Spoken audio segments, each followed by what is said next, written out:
কি ব্যাপার, তোমরা এভাবে সেলুট দিতেছো কেন? তোমরা যদি এভাবে সেলুট দাও তাহলে তো সবাই জেনে যাবে যে আমি শেজাদ চৌধুরী। হ্যাঁ, তাহলে এই ড্রেস পরে আমার কোনো লাভ আছে? আমি এইখানে আসছি দাউদ খানের যে লোকেরা এই এলাকায় লুকে আছে তাদেরকে ধরাচ্ছে। স্যার প্ল্যান কি? প্ল্যান হচ্ছে তোমার যে ড্রেসগুলো আনতে বলছি নিয়ে আসো। জি স্যার।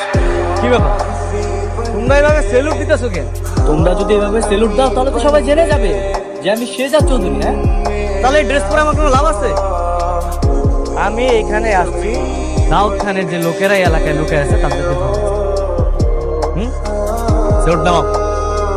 স্যার, আপনি এভাবে সাধারণ মানুষের মতো চলাফেরা করতে পারেন না। এতে শত্রুপক্ষ আপনাকে আক্রমণ করতে পারে। আর ম্যাডাম যদি কোনোভাবে জানতে পারে যে আপনাকে স্পেশাল প্রোটোকল ছাড়া একা একা ছেড়ে দিয়েছি, তাহলে আমাদের কঠিন শাস্তি দেবে, আমাদের চাকরি থাকবে না স্যার। রয়্যাল বেঙ্গল টাইগার সবসময় একাই চলে, আর আমিও একাই চলবো, আমার কাছে লাগবে। আমার যদি কিছু হয়েও যায় তোমরা আমার কিছু না করো। I don't need any protocol.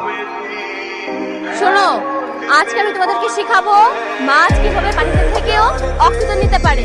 আমরা মানুষ যেভাবে বাতাস থেকে অক্সিজেন নিয়ে আমাদের ফুসফুসে পাঠাই, মাছ কিন্তু পানি থেকে অক্সিজেন নিয়ে থাকে। বুঝতে পেরেছো? ক্লিয়ার? যদি কিছু না বুঝো আমাকে প্রশ্ন করবা। তবে তোমাদের আরো ভালোভাবে বোঝানোর জন্য আমি মাছ নিয়ে আসছি, তোমাদেরকে মাছ দেখাচ্ছি, ঠিক আছে? Sorry sorry sorry sorry sorry, আমি আসলে দেখিনি, সরি। এই সরি মানে কিসের সরি? হ্যাঁ, আপনি দেখছেন আমি কেমনে যাচ্ছিলাম, দিলাম তো টাকা লেগে আমার মাছের টাকা ফেলে। এখন কি হবে আপনি জানেন এর দাম কত? 400 টাকা। টাকা বের করুন। আরে দাঁড়াও, আসলে হয়েছে কি, আমি না টাকা আনতে ভুলে গেছি।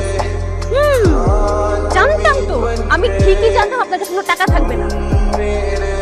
দেখে তো মনে হচ্ছে আপনি ভ্যান চালক, সারাদিন ভ্যান চালিয়ে 400 টাকা আসে আপনার যে আপনাকে টাকা দিবেন। আচ্ছা শুনেন, আপনি আপনার অ্যাড্রেসটা দেন, আমি কালকে